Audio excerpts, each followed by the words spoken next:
Hi, Coach. So far, how's the experience? How's your experience coming in as UE's new coach? I would say it's been challenging, with a limited time of recruitment, and then inheriting this UE team that was one game away from Final Four last year.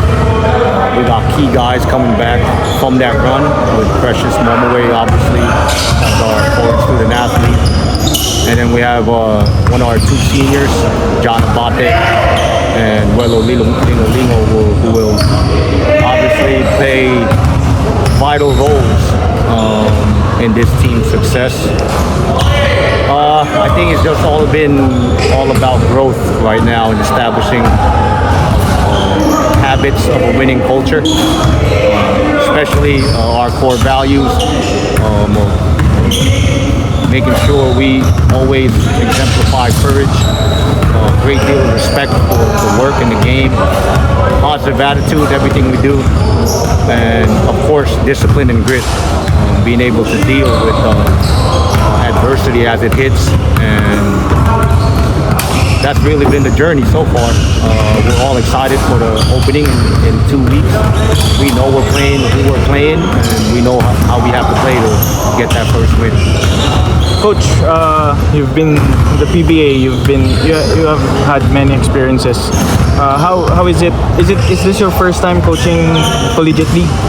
Well, I did some volunteer coaching when I was still in college. I used to do summer workouts with my alma mater in New Jersey, Stevens Tech, and that's the first time I really got a taste to coach college kids. And so from that point, I pretty much knew I could do it. And the major difference between pro and college kids, in my opinion, is the maturity. At the pros, you're already getting guys that are grizzled vets or have a high deal of maturity already, and their skill sets are already evolved. Here, you have to help grow their emotional IQ, their physical and their mental aspects of the game that maybe they haven't really experienced yet, as well as dealing with high expectations. Going into this year, obviously every team has it, and so do we. We want another banner, and we want to end this drought of non-Final Four appearances, hopefully this year. Coach, did you see that as a challenge, as you said, helping mold these kids into maturity, into becoming the players that they will be? Of course. I've explained to them that my number one goal as a coach is to make them better people, one. And second is, if I can help them improve as basketball players, then that's the cherry on top. They can come out of this program where they feel they become better leaders, self-thinkers, who carry that UE pride with them whenever they leave this place. Then I've done my job.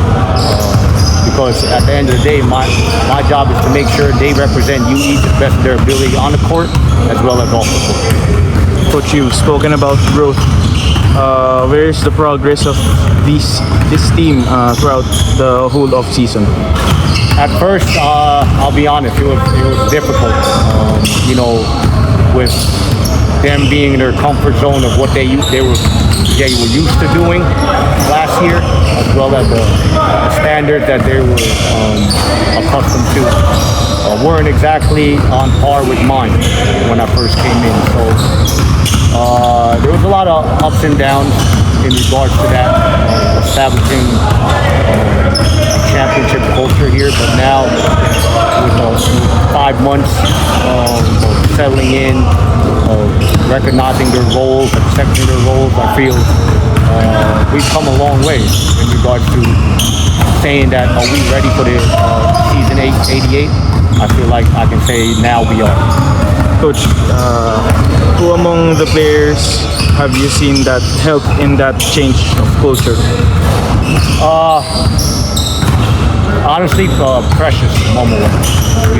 He was watching his game from last year, and even in the beginning of this season, of this process, he was highly volatile, and I had to first, build a relationship, build that level of trust with him, making sure he knew that whatever I tell him or wherever positions I put him in, it's always in my best intentions, towards his best intentions, and towards the best representation of this program and this university.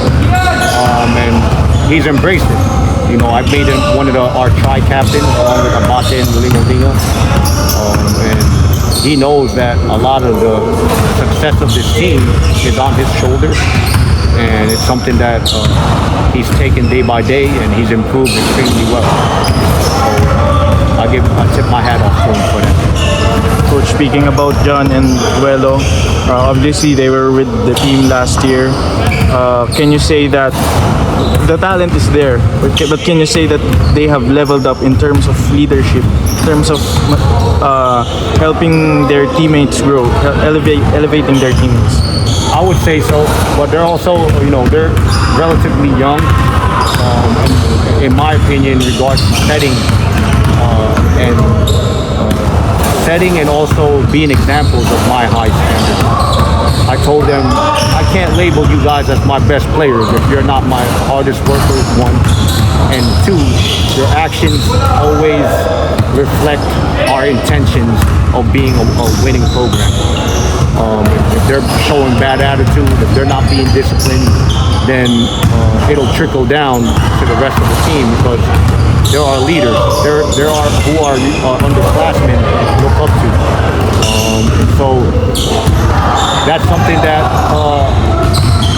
they're working on, and again, they're embracing. Like I tell them, if I'm going to get mad at anybody, it'll be you too, as long as the pressure, because you're a captain. As you guys go, we go.